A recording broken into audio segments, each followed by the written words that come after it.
네, 만나서 반갑습니다. 좋은 목소리를 들려드려야 되는데 죄송합니다. 저번에 이제 처음 올랐을 때 쓸데없는 말 많이 했더라고요. 짧게 할게요.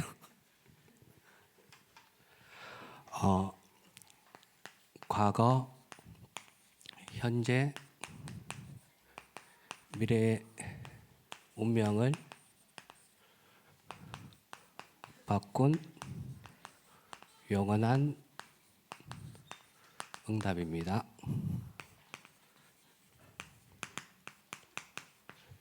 가까운 지인이 글씨체 고치라고 하는데 잘 안 고쳐져요. 죄송합니다.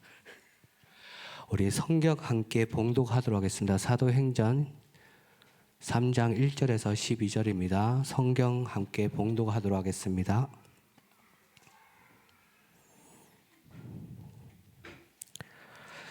제9시 기도 시간에 베드로와 요한이 성전에 올라갈새 나면서 못 걷게 된 이들 사람들이 메고 오니 이는 성전에 들어가는 사람들에게 구걸하기 위하여 날마다 미문이라는 성전문에 두는 자라.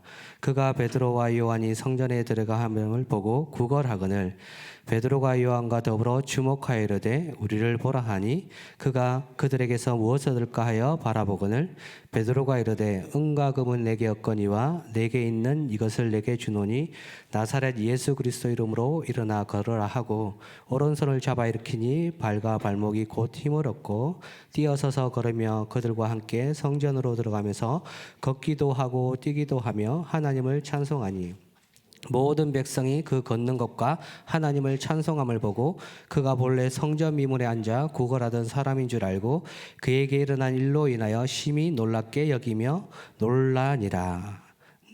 나은 사람이 베드로와 요한을 붙잡으니 모든 백성이 크게 놀라며 달려가 나아가 솔로몬의 행각이라 불리우는 행각이 모이거늘 베드로가 이것을 보고 백성에게 말하되 이스라엘 사람들아 이 일을 왜 놀랍게 여기느냐 우리 개인의 권능과 경건으로 이 사람을 걷게 한 것처럼 왜 우리를 주목하느냐.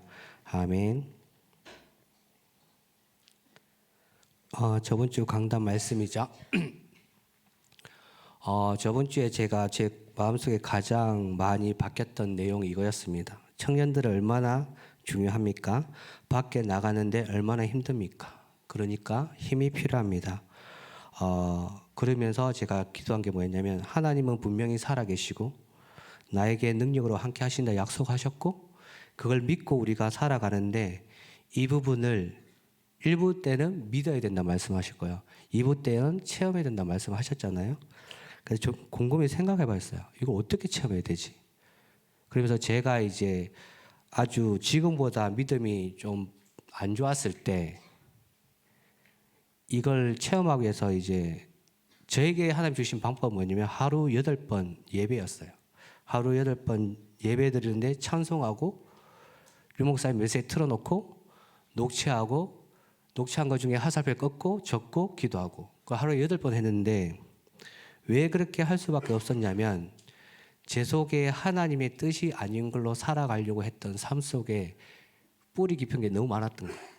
그래서 신앙생활을 하는데 왜 저렇게 나는 안 될까? 왜 저 사람 저렇게 응답 받을까? 나는 이렇게 하는데도 왜 나는 계속 안 되지라는 이제 나도 모르게 사단이 틈을 타고 자괴감을 계속 심었죠. 근데 이게 1년 되고 2년 되고 3년 되고 4년 되고 5년 되고 6년 되고 7년 되니까 그 생각이 안 드는 거예요. 그러면서 제가 깜짝 놀랐거든요. 제 목적은 응답받기 위해서 그 행위를 처음 시작했지만 하면서 1년, 2년, 3년, 4년 지나면서 뭘 깨달았냐면 하나님이 주신 응답은 다른 게 아니구나. 말씀에 약속하신 걸 실제로 내가 믿고 집중할 때 그걸 내 믿음을 성장하게 하시고 내 삶의 그 방향으로 인도하시는구나. 그래서 제가 그때부터 깨달은 게 뭐냐면 남들과 비교를 안 했어요. 그전에는 저 사람 이렇게 응답받는데 나는 왜 이렇게 안 되지? 근데 그게 중요한 게 아니었어요. 비교하는 것 자체가 우리의 생각이고 우리의 기준이고 우리의 동기잖아요. 내 믿음의 색깔을 기준을 깔아놓고 나를 보는 거잖아요. 그게 사단의 망대죠. 저번 주에 청년구 강단에서 주신 말씀처럼.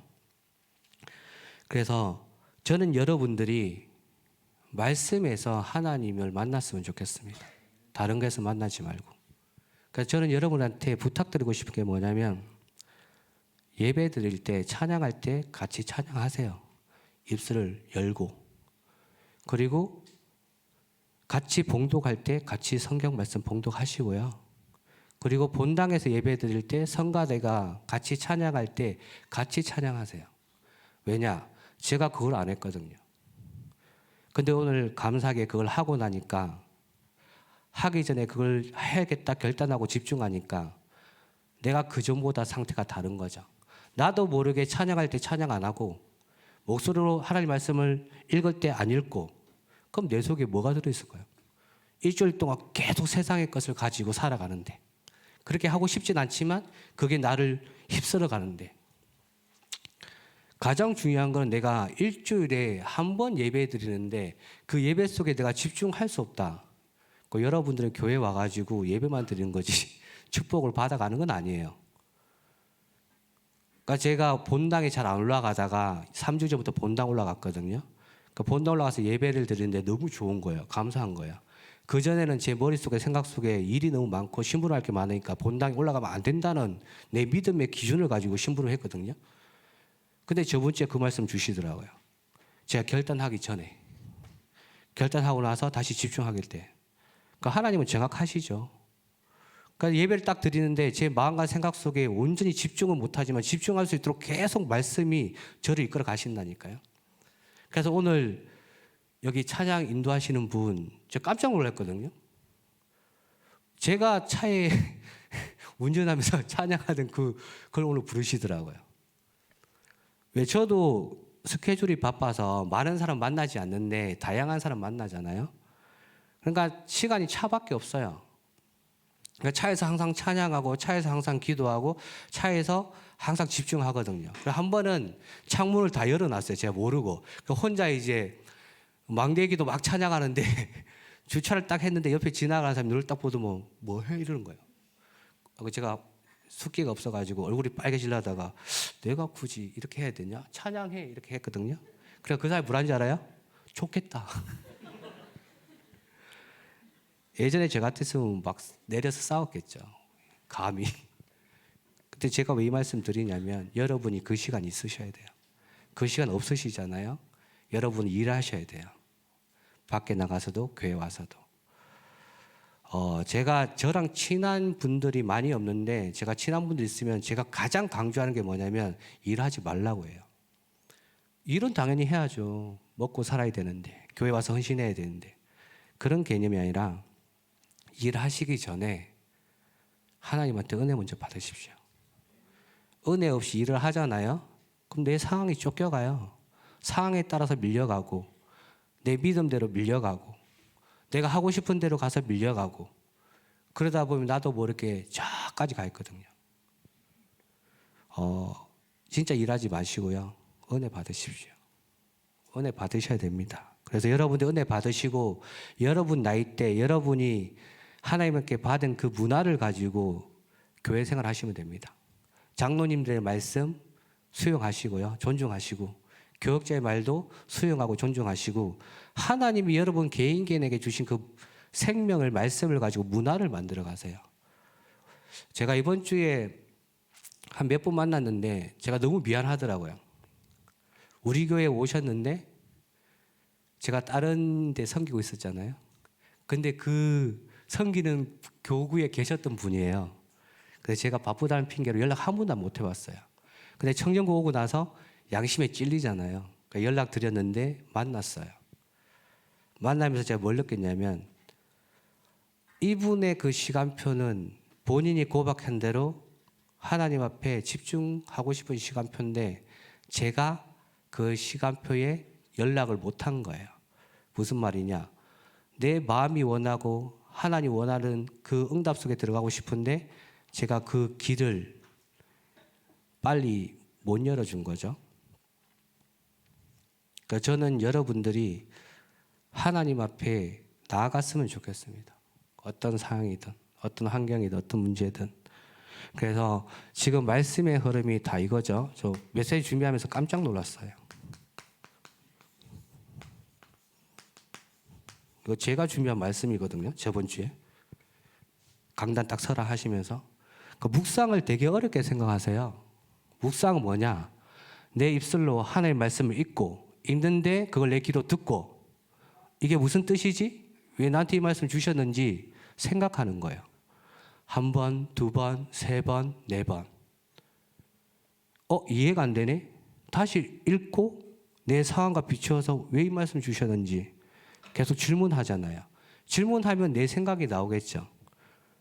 그런데 다시 말씀을 보고 집중하면 내 생각과 다른 하나님의 말씀이 보이겠죠. 그게 영적 싸움이에요. 그걸 하고 있는 게 영성 운동이에요. 하나님 내 속에 주신 생명의 영을 가지고 하나님 앞에 나가는 거잖아요. 그리고 그 다음에 제가 가장 중요하게 생각하는 게 묵상 이꼬르 포럼입니다. 포럼 하자고 하면 다 도망가시더라고요. 포럼이 여러분 나의 성공 스토리를 이야기하는 게 아닙니다. 나의 힘든 이야기를, 나의 어려운 부분을 남들한테 오픈해서 이야기해서 위로받는 게 아니에요. 그 포럼은 뭐냐? 포럼은 성경에 이렇게 말씀하시죠. 사도행전 17장 11절에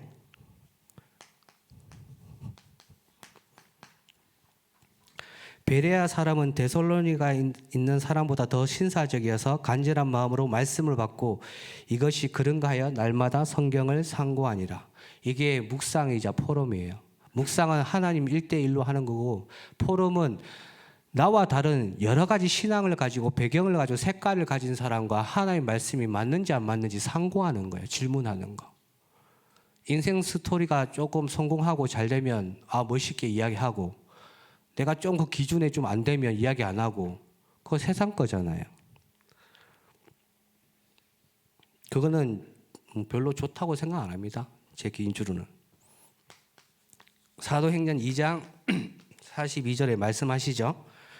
저희가 사도의 가르침을 받아 서로 교제하며 떡을 떼며 기도하기를 전혀 힘쓰니라.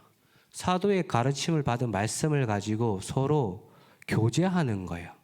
네가 잘났니? 네가 응답받았니? 네가 최고니? 이거 수준이 아니라 너는 그 말씀 중에서 하나님 주신 게 뭐냐? 난 아직 못 깨달았는데 듣는 거예요. 여러분은 전문인이고 청년의 때니까 많은 말을 하잖아요. 많은 사람들을 지도하잖아요. 그런데 여러분이 하나님의 말씀을 듣고 다른 사람의 의견을 듣는 시간 별로 없잖아요. 있어도 일 때문에 듣잖아요. 그죠?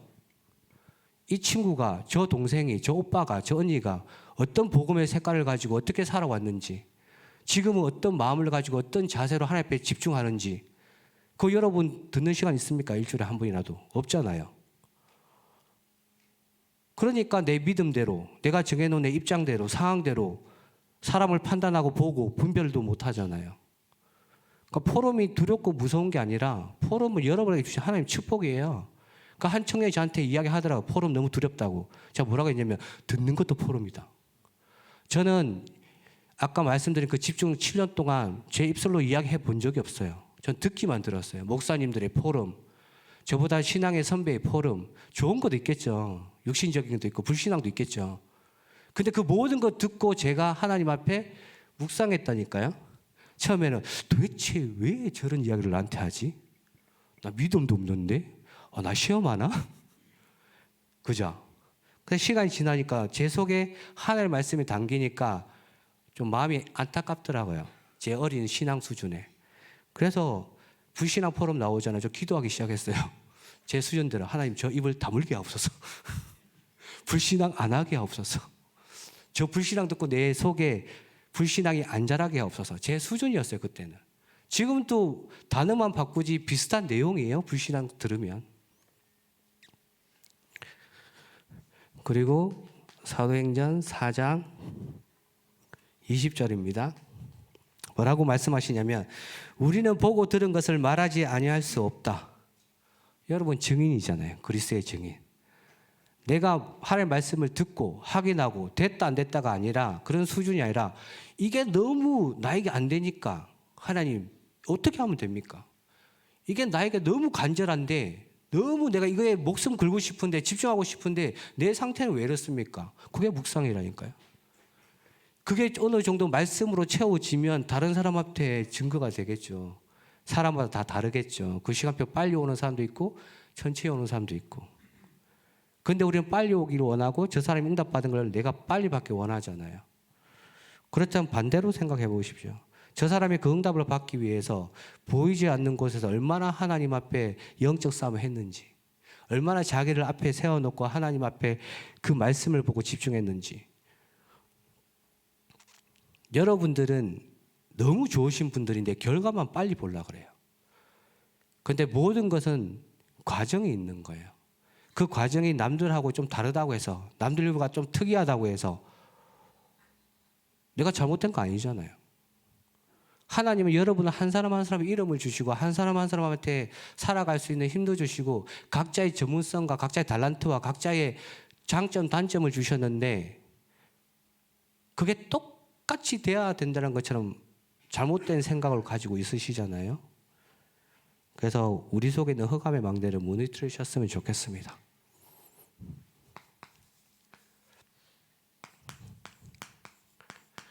네, 첫 번째 과거죠. 저는 개인적으로 제 과거를 보면서 기도를 많이 했어요. 제 과거가 어땠느냐? 그렇게 좋진 않았어요. 성경 말씀에는 이렇게 말씀하시죠. 사도행전 3장 1절에 제9시 기도 시간에 베드로와 요한이 성전에 올라갈새. 저는 예배와 기도라는 그 시스템을 통해서 안 되니까 그걸 통해서 자꾸 안 되어지는 저의 모습을 바라보다가 어느 순간에 그 모든 것을 넘어서 나와 함께 하시고 나를 축복하시고 나와 끝까지 함께 하시겠다 약속하신 하나님을 바라보기 시작했어요. 그러다 보니까 뭐가 보여졌냐면 사도행전 3장 2절 3절에 나면서 안전병이 된 자를 사람들이 메고 오니 이는 성전에 들어가는 사람에게 구걸하기 위하여 날마다 미문이라는 성전에 두는 자라. 그가 베드로와 요한의 성전에 들어가려 함을 보고 구걸하거늘. 그러니까 무슨 말이냐? 구원받기 전에 나의 불신자 상태를 보기 시작한 겁니다. 말씀을 듣고 기도를 통해서. 그래서 내가 얼마나 구원받은 그 축복을 지금 놓치고 있는지에 대해서 생각한 거죠. 나는 구원받았으니까 끝났고 너는 아니다. 이런 수준이 아니라. 그래서 제가 성경을 안 적겠습니다. 그러면서 성경을 찾아봤는데 욥기 1장 20절에서 22절 이렇게 말씀을 하고 계십니다. 욥이 일어나 겉옷을 찢고 머리털을 밀고 땅에 엎드려 경배하며 가로되 내가 모태에서 적신이 나왔은즉 또한 적신이 그리로 돌아갈지어라. 주신 자도 여호와시요 취하신 자도 여호와시니 여호와의 이름이 찬송을 받을지어다 하고. 무슨 말이냐? 인간은 한치 앞도 모른다는 거예요. 욥 하나님 잘 믿었거든요. 다 아시죠? 욥 이야기. 그래서 사단이 하나님한테 찾아와서 시험하게 해달라고 이야기해요. 그러니까 하나님이 목숨만 남겨놓고 다 해라. 그런데 자녀 6명 다 죽었죠. 그 맡은 재산 다 날라갔죠. 거기다가 하나님을 믿고 풍성할 때 옆에서 같이 살았던 아내가 온갖 저주 다 퍼붓죠. 친구들이 찾아와서 뭐라고 하냐면 이가 진짜 하나님 안 믿었잖아. 예배 제대로 안 드렸잖아. 율법적으로 계속 퍼붓죠. 그런 상태에서 욥이 뭐라고 이야기하냐면 모든 것은 하나님의 절대 주권 속에 있다. 다른 말로 여러분이 태어난 나라 대한민국 선택한 거 아니지 않습니까? 그죠? 여러분이 김씨 집안 태어나고 싶다고 해서 김씨 집안 태어난 거 아니잖아요. 태어나 보니 김씨 집안이고 태어나 보니 우리 아버지가 능력이 없고 태어나 보니 집이 완전 돈이 없어서 맨날 굶고 태어나 보니 내가 벌어서 살아야 되고 그러니까 열심히 살다 보니 여기서 저기서 치고 등 때리고 돈 뺏어가고 우리가 원하는 삶이 아니잖아요. 그죠? 원하지 않는 그런 삶이었는데 하나님이 구원해 주셨다니까요. 그럼 골로새서 2장 8절 9절에 말씀하시죠. 누가 철학과 헛된 속임수로 너희를 노략할까 주의하라. 이것이 사람의 유전과 세상의 초등함을 쫓음이요 그리스도를 쫓음이 아니니라. 그 안에는 신성의 모든 충만이 육체로 거하시고. 여러분이 태어나서 자라면서 지금까지 하나님 만나기 이전에 그리스도만, 하나님만 모르는 철학과 학문만 배웠을 거예요. 왜? 아무도 안 가르쳐주니까. 교회도 이야기 안 하니까. 그래서 네가 열심히 해야 돼. 최선을 다해야 돼. 아니 또 다른 너의 장점을 찾아봐. 아니 할 수 있어. 저 친구는 하잖아. 그러니까 우리가 지금까지 살아오면서 그리스도만 모르는 세상의 철학과 학문을 계속 쌓았다니까요. 거기서 그리스도의 비밀을 알게 됐다니까요. 하나님의 은혜로. 근데 여러분 주위에 이 비밀을 모르는 사람 많다니까요. 지금도 세상의 헛된 속임수가 철학, 초등학 뭐 율법, 이성적 논리, 사고 그거 갖고 살아가는 사람 수두룩 많잖아요. 그 사람들 우리들 앞에서 나 힘들다 어렵다 절대 이야기 안 해요. 왜? 이야기하면 자기 인정하는 거니까. 내 노력에 한계가 있다고. 이게 저와 여러분의 과거 모습이잖아요. 그 누가복음 16장 19절 31절 잘 아시죠? 거지 나사로와 부자 이야기. 이 부자가 얻은 것과 이런 것이 있어요. 얻은 게 뭐냐? 돈, 명예, 권력. 그러니까 날마다 잔치 벌리고 많은 사람 초대하잖아요. 우리가 가지고 싶은 거 다 가졌어요. 부자는. 거지 나사로는 그 상에서 떨어지는 걸 받아 먹을 정도로 그 집에 어마어마한 경제가 쏟아지고 엄청난 능력 가진 사람이 계속 찾아온다니까요. 근데 부자가 이런 게 있어요. 뭐 하나님만 몰라요. 하나님만 모르니까 매일매일 잔치를 해서 모든 사람을 초청할 줄로 그 마음의 공허와 혼돈과 흑암이 가득하다니까. 아무것도 없어요. 그러니까 부자는 진정한 친구도 없다니까. 여러분 주위에 많이 느꼈잖아요. 뭔가 되어지는 사람이 있으면 제 단어예요. 떡고물 얻어먹으려고 붙어있고. 그 세상 사람들이잖아요. 부자는 모든 걸 가진 것 같은데 다 잃었어요. 뭐? 하나님. 그게 여러분과 우리의 삶 아니에요? 과거에, 지금은 아니고.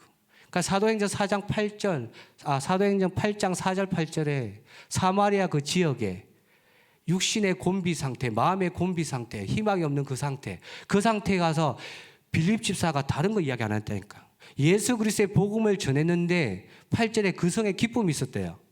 여러분 그리스도 만나기 전에 다양하시겠지만 수많은 환경과 조건 속에서 나를 행복을 채워줄 수 있는 거 있었습니까? 있었다고 말씀하시면 할 말 없고요. 저는 없었거든요. 죄송한데 저는 한 달에 7천까지 벌었거든요. 없었어요. 제 기준에. 지금 이런 상태에서 우리가 구원을 받았다니까요. 히브리서 9장 17절에 한 번 죽는 것은 정해진 것이요 그대의 심판이 있다. 모든 인간은 죽어요. 한 번은. 자기가 100년 200년 살고 수단과 방법을 안 가렸던 지시왕도 죽었어요. 저 무덤에 들어가 있어. 그리고 지옥 가 있다니까. 그리고 계시록 14장 9절 11절에 뭐라고 말씀하시냐면 또 다른 천사가 곧 셋째가 그 뒤를 따라 큰 음성으로 가로되 만일 누구든지 짐승과 그의 우상에게 경배하고 이마에나 손에 표를 받으면 그도 하나님의 진노의 포도주를 마시더니 그 진노의 잔에 섞인 것이 없이 부은 포도주라. 거룩한 천사들과 어린 양 앞에서 불과 유황으로 고난을 받나니. 불과 유황으로 고난을 받아요. 예수 그리스도 앞에. 하나님 떠나 있는 모든 사람은 죽으면. 그리고 계시록 22장 10절에 12절에 뭐라고 말씀하시냐면 12절만 읽어드릴게요. 보라 내가 속히 오리니 내가 줄 상이 내게 있어 각 사람에게 그의 일한 대로 갚아주리라. 그 전에 뭐 있냐? 악한 사람은 악한 대로, 거짓 자는 거짓한 대로, 거룩한 자는 거룩한 대로, 진실한 자는 진실한 대로. 그러니까 걱정하실 필요 없다니까. 불신자의 그거 하루에 보이는 거 먹음직스럽고 탐스럽고 보면 볼수록 지혜롭게 할 만큼 내거 하고 싶은 거 그거 영원한 거 아니에요. 지나가는 거라니까요. 그렇다면 오늘 현재 여러분은 어떻습니까?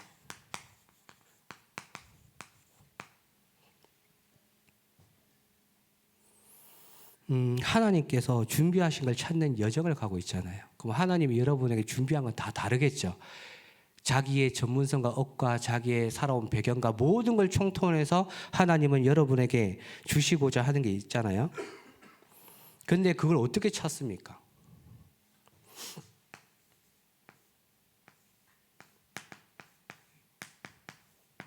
하나님이 약속하셨죠. 요한복음 14장 16절 17절 내가 아버지께 구하겠으니 그가 또 다른 보혜사를 너희에게 주사 영원토록 너희와 함께 하리니 그는 진리의 영이라. 세상은 능히 그를 받지 못하나니 이는 그를 보지도 못하고 알지도 못합니다. 그러나 너희는 그를 아나니 그는 너희와 함께 거하시며 또 너희 속에 계시겠습니다. 우리 속에 계시는 성령 하나님이 말씀의 능력과 복음의 능력으로 깨닫게 하시는 거예요. 뭐 할 때? 말씀에 묵상할 때. 뭐 할 때? 그 말씀을 가지고 포럼할 때. 말씀을 받는데 말씀만 받아놓고 있으면 그 말씀은 뭐가 되느냐? 죽은 말씀이에요. 말씀은 살아 운동력이 있어 역사해야 되는데 그 말씀을 받은 자가 말씀을 듣기만 하고 그 말씀이 살아 움직이도록 나에게 생명력이 움직이도록 그런 시간이 없다. 그건 예배만 드리는 거예요. 좀 나쁜 말로 하면 종교생활 하는 거예요. 내가 힘들면 찾아와서 울면서 매달리고 그래도 안 되면 기도원 가고 그래도 안 되면 뭔가 있을까 싶어서 막 찾아다니고 그러다가 아이고 싶어 안 돼가 다시 돌아오고 아 여긴 답이 없네. 가면 땡땡땡 가고 거기든 답이 있네. 안 돌아온다니까. 그 여러분도 축복받은 사람인데 여러분에게 하나님 모든 걸 주셨는데 사단이 그걸 방해하잖아요. 그죠? 계속 그게 아니라고 착각하게 만들고.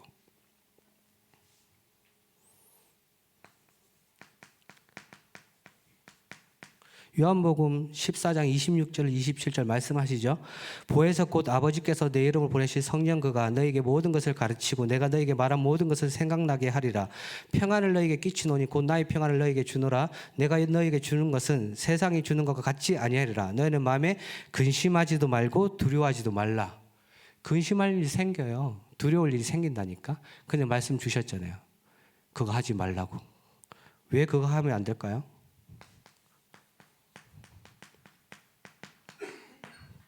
베드로전서 5장 7절에 말씀하시죠. 너희 염려를 다 주께 맡겨라. 이는 그가 너희를 돌보심이라. 하나님이 돌보신대요. 그러면 그 염려를 가지고 기도하시면 돼요. 문제가 있으면 그거 가지고 기도하시면 된다니까요. 저는 안 되는 것 갖고 기도해요. 되는 것 갖고는 기도 안 해요. 되는 게 없기 때문에. 안 되는 게 너무 많아서 그걸 1순위 정해서 해요. 너무 많아가지고 하루가 모질해요. 무슨 말이냐? 실제로 기도하십시오. 염려하지 말고. 그 염려할 시간에 제 표현인데 사탄과 노는 거예요. 염려하지 말고 하나님 앞에 나가시면 됩니다. 내 상황이 어렵다. 내 조건이 힘들다. 누구도 내 마음 안 알아준다. 인간은 자기 마음 안 알아줘요. 부모 자식도 요즘 시대에는. 조금 양심 있는 사람이 알아주지. 다 자기 중심적이에요. 화려하게. 그렇다면 하나님이 왜 우리를 돌보실까요? 하나님이 여러분을 돌보셔야 될 이유가 있을까요? 두려워하지 말고 염려하지 말고 걱정하지 말아야 될 이유. 베드로전서 1장 9절에 믿음의 결국은 곧 구원, 믿음의 결국 곧 영혼의 구원을 받음이라. 여러분들은 다른 사람을 살릴 시대의 전도자예요. 저는 아닌데요. 저는 그렇게 믿어요. 저는 아니라고 생각했는데 하나님 그렇게 만드셨어요. 그럼 저같이 안 되는 사람이 그렇게 됐다면 여러분은 100% 되는 사람들이에요. 그러니까 믿으시길 바랍니다. 그렇다면 하나님이 왜 여러분을 지금 이 시간에 늦은 시간에 이 예배 자리로 오게 하셨느냐? 에베소서 2장 7절 말씀에 뭐라고 말씀하시냐면 이는 그리스도 예수 안에서 우리에게 자비하심으로써 그 은혜의 지극히 풍성함을 오는 여러 세대에 나타내려 하심이라. 여러분을 통해서 복음을 모르는 자, 하나님을 떠나 있는 자, 복음의 가치를 모르는 자, 자기 기준으로 살아가는 자, 자기 입장과 동기를 통해서 세상을 나의 것으로 만들려고 하는 자, 그런 모든 사람들을 살리기 위해서 하나님이 여러분에게 다른 게 아니라 그리스도 안에 있는 풍성한 생명을 주시기 위해서 지금 이 시간 부르신 거예요. 다른 게 아니라. 그리고 사도행전 3장 6절에 그럼 여러분들이 나가서 뭘 전해야 됩니까? 베드로가 이르되 금과 음은 내게 없거니와 내게 있는 건 내게 주노니 나사렛 예수 그리스도 이름으로 일어나 걸으라 하고. 이거는 특별한 일이 아니라고 말씀하셨습니다. 아무나 할 수 없지만 아무나 할 수 있다고 말씀하셨어요. 무슨 말이냐? 예수 그리스도로 말미암아 그 은혜로 말미암아 억만죄인 가운데 있던 우리가 하나님의 은혜가 임해서 예수를 그리스도로 믿고 고백한 그 순간 누구나 할 수 있다는 거예요. 제가 현장 가서 제일 답답하고 제일 속상한 게 뭐냐면 전도사님 세상 공부에도 1등, 2등, 3등, 4등, 5등 꼴등이 있는데 전대도 1등, 2등, 3등, 4등 꼴등이 있는 거 아닙니까? 제가 그 말 듣자마자 너무 화가 나가지고 저는 인생의 꼴등인데요. 근데 지금 하고 있잖아요. 하나님의 은혜로. 그 무슨 말이냐? 내 생각과 기준, 동기를 가지고 하나님의 능력을 제한하는 거 아닙니까? 성경에 기록되어 있잖아요. 오늘도 읽었죠. 사도행전 4장의 말씀에. 그 사도행전 4장에 베드로가 고백한 그 현장이 어딘지 아십니까? 베드로가 예수님 죽기 직전에 3번 나 예수 제자 아니고 저 사람 모른다고 고백했던 곳이에요. 베드로에게는 트라우마가 가득한 곳인데 다시 가서 이야기했다니까. 너희들이 죽인 그 예수가 하나님의 은혜로 다시 살아나서 그 능력으로 저 사람이 치유된 거다. 그럼 그 베드로가 여러분보다 뛰어난 게 뭐 있습니까? 여러분보다 나이 많은 거 빼고 지금 천국에 올라가 있는 거 빼고 별 차이 없잖아요. 똑같은 하나님 자녀인데. 어떤 분이 전도는 은사가 있어야 된다고 말씀하시죠. 그래서 제가 그 메시지를 듣고 옛날 류 목사님 메시지 딱 찾아봤거든요. 그러니까 뭐라고 말씀하시냐면 전도는 은사가 아니라 모든 것이다. 그러니까 전도 은사 아닙니다. 모든 것입니다. 구원받은 하나님 자녀 모두가 할 수 있는 건데 내가 안 된다고 하는 그런 틀린 기준 버리시기 바랍니다. 세 번째 미래겠죠. 미래는 여러분들을 세계 복음화로 인도하실 하나님께서 말씀하시는 거죠. 실제 말씀 운동이 일어나는 곳에 계셔야 돼요. 그러니까 저희 청년국 담당하시는 손차 목사님은 매일 크리스마스라는 말씀을 계속 하셨잖아요. 저는 여러분 올라올 때마다 똑같이 말할 겁니다. 다락방으로 전도합시다. 다락방이 뭐냐? 내가 있는 곳에 하나님의 절대 계획이 있음을 알고 말씀 운동을 통해서 전도를 펼쳐가는 것. 다 아시는 거잖아요. 내가 먼저 말씀 운동 하셔야 돼요. 내가 말씀 운동하고 있는 그곳에 다른 사람을 초청하는 거예요. 그럼 내가 말씀하는 그곳이 어디냐? 하나님이 세팅해 주셨잖아요. 13개 지역의 지교회. 각 지교회마다 흩어져 있는 다락방. 그리고 개인 양육 현장. 그 사람을 불러서 오는 게 아니라 내가 그 사람을 초청하는 건데 나는 그곳에 말씀 운동을 펴고 있는 거예요. 그러면 하나님이 왜 말씀 운동을 펴라고 하실까요? 현장마다.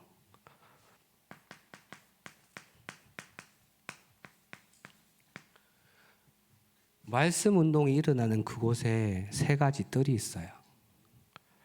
그러면 3가지 뜰이 있으려면 뭐부터 시작되냐? 여러분 마음, 생각, 영혼 속에 3가지 뜰을 품고 기도하셔야 돼요. 제가 지금 777 기도를 계속 하면서 제 걸로 바꾸고 있거든요. 성경 구절 찾고 고백하고. 근데 신기하죠. 제가 교역자라서 그런 게 아니라 전도의 문이 계속 열려요. 사방에서 연락이 와요. 그러니까 제가 못 가요. 그래서 제가 계속 기도하고 있어요. 누굴 대신 보낼 거냐. 여기 많잖아요. 최소 3년, 5년, 7년 훈련 받으신 분은 좀 길게 가면 그 넘어가신 분들 제가 전하면 쌩까지 마세요.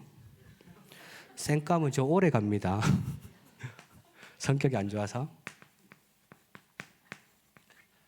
금토일 시대 열라고 말씀하시죠. 금토일 시대 왜 열어야 될까요? 제가 요즘 유튜브를 보는데 저희 가까운 지인이 유튜브 본다고 막 뭐라 해요. 그러니까 제가 유튜브를 왜 보냐면 맨날 말씀만 보고 맨날 성경만 읽으면 저도 숨을 쉬어야 되잖아요. 그죠? 그러니까 유튜브를 보는 거예요. 그러니까 유튜브를 보는데 계속 제 관심이 어디 가냐. 연예인들 사망, 사건, 사고, 해외 이슈, 기근 여러 가지 사건들 계속 보게 돼요. 보면서 뭘 느끼냐. 복음이 없구나. 결론은 그거예요. 되게 편협적이죠. 근데 모든 시선이 복음이 없고 하나님 떠난 문제 때문에 세상이 이렇게 죽어간다라고 결론 안 나잖아요. 그 여러분들은 세상 이해가 안 돼요. 세상을 분석할 수가 없어요. 분별할 수가 없어요. 지금 잘 분별하고 있는데요. 그거 복음의 눈이 아니라 세상 기준의 눈으로 보니까 안타까운 거죠. 인간의 마음으로. 근데 세상을 보실 때는 복음이 없고 하나님 떠난 그 문제 때문에 고통받는 걸 가지고 보셔야 돼요. 그래야 그 사람이 가진 게 지나가는 거, 한순간에 사라지는 거, 그 부러울 게 없다니까. 그래서 내가 구원받은 게 얼마나 소중하고 감사한지 기쁘다니까요. 그러니까 금토일 시대 뭐 해야 되냐? 금요일은 치유, 또 치우라고 말씀드리니까 와, 내가 뭔가 상태가 안 좋나, 뭔가 있나, 이런 이상한 생각하지 마시고요. 모든 사람은 하나님의 말씀으로 치유받아야 돼요. 그 말씀 가지고 내 삶의 기준이 뭔지, 가치가 뭔지, 내가 살아갈 동기가 어디서 나오는지 확인하셔야 된다니까요. 주위에 막 세상 기준 가지고 치유 그거 보지 마세요.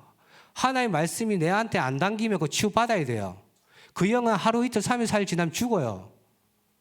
자기는 모르겠죠. 죽는다니까요. 그럼 토요일은 뭐 합니까?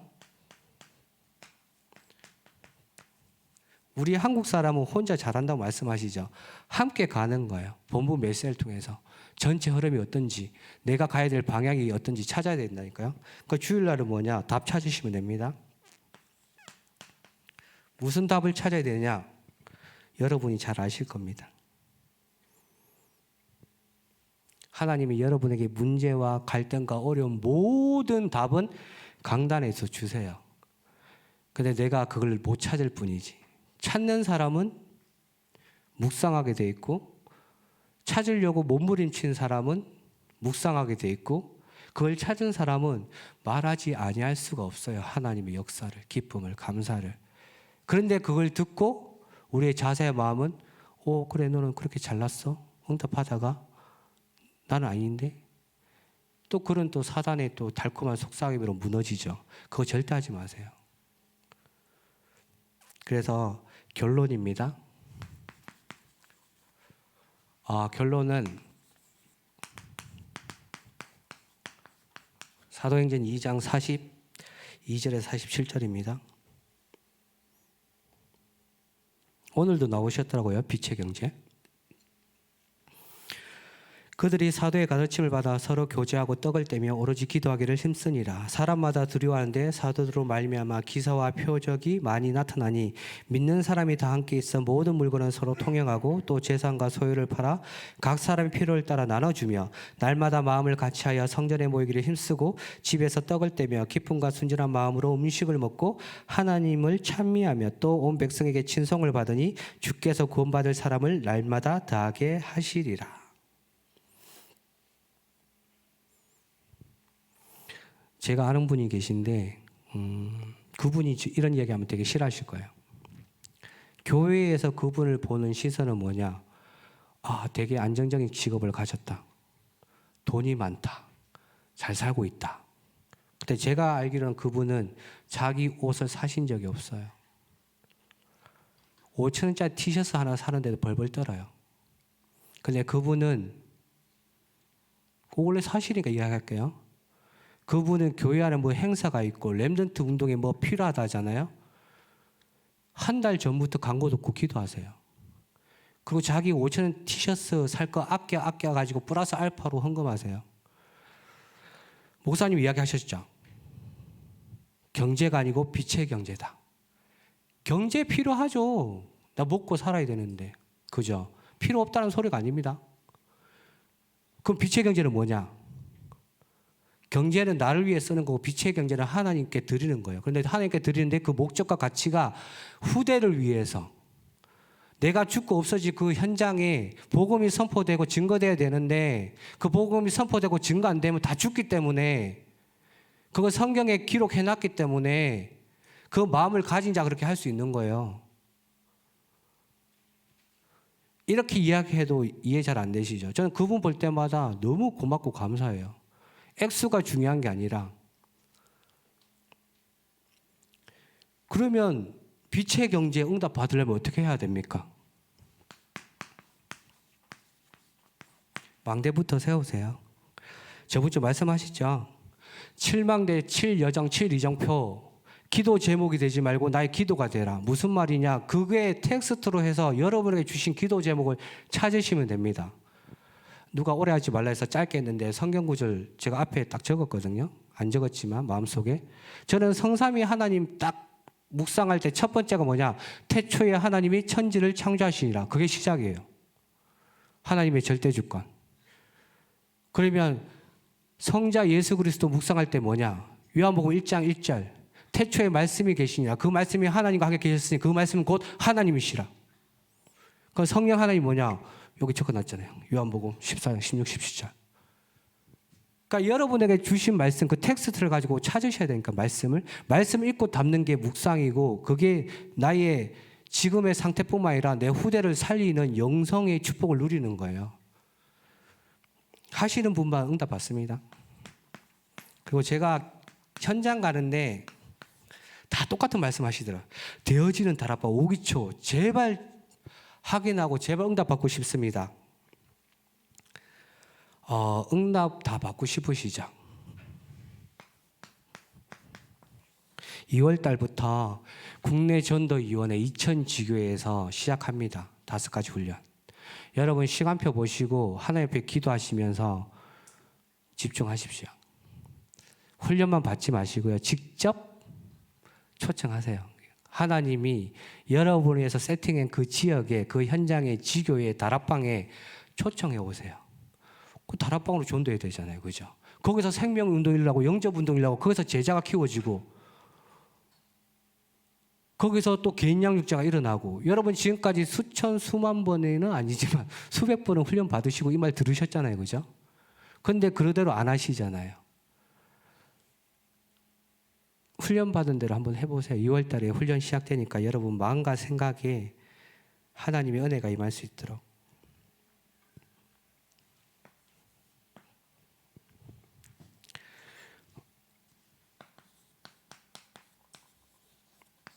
이거는 순회 지교에 사역하시면서 목사님이 주신 거거든요. 이거는 개인입니다. 개인. 함께는 뭐냐? 팀입니다. 팀. 그 지교회마다, 그 다락방마다, 청년국에 오실 때마다 함께 기도하세요. 하나님, 우리 청년국이, 임마누엘 설교회 하나님의 기름 부어 세우신 청년국이 다락방으로 전도하며 현장의 흑암을 무너뜨리며 나를 살리는 것을 넘어서 가정 가문을 살리고 지역을 살리고 후대를 살리고 2000년 만에 회복될 수밖에 없는 그 운동에 내가 주역되게 하옵소서. 구경꾼이 아니라 참여자가 아니라 주역이 되게 하옵소서. 제발 하나님 그 일에 내가 사용되게 하옵소서. 그래서 훈련 받으시라니까요. 근데 또 이렇게 질문하실 수 있죠. 제가 바빠서요. 시간이 없어서요. 그럼 저는 또 이렇게 말하겠죠. 알겠습니다. 바쁘신 거 알아요. 힘든 거 알고 있거든요. 어떻게 안 바쁘고 안 힘들겠습니까? 이 치열한 세상을 살아가고 후대를 키우기 위해서 여러분들이 기도의 언약을 붙잡고 가시는데, 그런데 잘 생각해 보세요. 이거 일주일에 한 번 하는 시간이 없다. 그거 조금 그렇잖아요. 제가 볼 때는. 그러면 이걸 할 수 있는 힘을 가지시고 시간이 있다. 그게 점점 커진다. 사람마다 다르겠죠. 그러면 되어지는 다락방을 위해서 내 시간을 쪼개서 나만이 할 수 있는 집중, 거기 담길 수 있는 내 시스템, 불가능합니까? 저는 가능하다고 생각됩니다. 내 힘으로 하니까 불가능하죠. 그래서 하나님한테 구하는 거잖아요. 기도하는 거잖아요. 그죠? 제가 사람 불러 모으자고 이야기하는 거 아닙니다. 여러분들이 실제로 그 마음과 생각 속에 전도사님 좀 다락방 하고 싶어요. 다락방으로 생명운동 확인하고 싶어요. 진짜 난 그게 소원이에요. 다른 거 저는 별로 관심 없어요. 제가 도는 그 현장과 똑같이 대답하셨거든요. 그러니까 저 똑같이 이야기해요. 그 세팅된 곳에 여러분이 아는 지인, 여러분이 양육하고 있는 그 동생 언니들 데리고 오시면 되잖아요. 그죠? 그게 다락방으로 전도하는 거예요. 왜? 이 지교회랑 다락방은 사람이 세운 게 아니라 하나님이 세우셔서 절대 안 무너져요. 무너진다면 죄송한데 그 사람이 세운 거예요. 절대 안 무너져요. 초대교회 무너졌습니까? 안 무너졌어요. 제가 확인한 다락방 안 무너졌어요. 지금도 돌아가고 있어요. 무슨 말이냐? 하나님의 그 능력을 믿으시고 초대하시기 바랍니다. 나이가 달라서, 수준이 달라서, 그럼 말씀의 능력이 제한이 되네요. 말씀은 무한하고 영적 세계의 모든 걸 넘어선다는데 불가능하네요. 그건 내 생각. 그래서 기도하는 겁니다. 그래서 정리드리자면,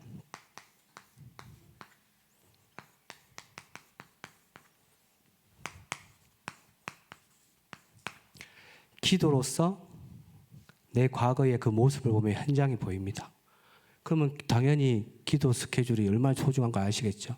그러면 현장을 보면 하나님이 그 품은 마음을 사람을 통해서 현장에 깨닫게 하시고 보게 하시고 기도와 전도라는 그 축복을 행하게 계시죠. 그럼 치유 스케줄은 뭐냐? 당연히 말씀 전하겠죠. 은과 금은 내게 없거니와 내게 있는 건 내게 주노니 나사렛 예수 그리스도 이름으로 일어나 걸으라. 그게 치유예요. 그게 여러분의 스케줄이에요. 기도, 전도, 치유는 따로 떨어진 게 아니라 동시다발적으로 가는 거예요. 묶여서 가는 거예요. 여러분이 어렵다고 생각하시는 7망대 7여정 7이정표, 이거는 34년 전부터 나온 메시지가 계속 연결돼서 지금 묶여 있는 거예요. 그 증거를 대보십시오 라고 하면 류 목사님 메시지 초창기 93년도 거 찾아서 들으세요. 다 나와 있습니다. 필요하시면 저한테 이야기해서 제가 보내드릴게요. 기도하겠습니다. 하나님 아버지 구원에 감사드립니다. 우리의 과거, 현재, 미래의 모든 운명을 완전히 바꾸신 영원한 응답이신 예수 그리스도로 말미암아 우리에게 현장을 향한 다락방으로 전도하기 위한 세계복음화의 그 축복을 주셨사오니 우리의 마음과 생각 속에 세 가지 뜰 금토일 시대에 열어야 될 그 이유와 목적, 이것을 넘어서 237 5총종족을 살릴 수 있는 우리의 삶이 될 수 있도록 축복하여 주시옵소서. 우리에게 주신 그 기도로 말미암아 우리의 삶을 하나님의 은혜가 임하는 곳으로 인도하여 주시며 하나님이 가르치시고 하나님이 인도하신 그 현장 속에 죽어가는 불신자들을 볼 수 있는 영적인 눈을 열어주셔서 내 입술로 나사렛 예수 그리스도의 이름이 선포되어 그 현장에 생명이 살아날 수 있도록 주께서 충만케 역사하여 주셔서 모든 말씀 감사드리며 우리 주 예수 그리스도 이름으로 기도합니다. 아멘. 예물 드릴 수 있도록 은혜 주신 하나님께 감사와 영광을 돌립니다. 하나님께서 우리에게 주신 것으로 우리의 마음을 담아 성심껏 다시 하나님께 돌려드렸사오니 하나님이 예물이 쓰여지는 모든 곳에 하나님의 영광이 나타나고 흑암의 망대들이 무너지게 하여 주옵소서. 우리 청년들의 마음속에 정말로 하나님께서 나를 구원하신 이유와 우리를 통하여 하실 일들을 기대하며 헌신하는 모든 일과 드리는 예물 가운데 빛의 경제로 하나님 인도하여 주사 하나님 나라의 일들이 일어나게 하여 주옵소서.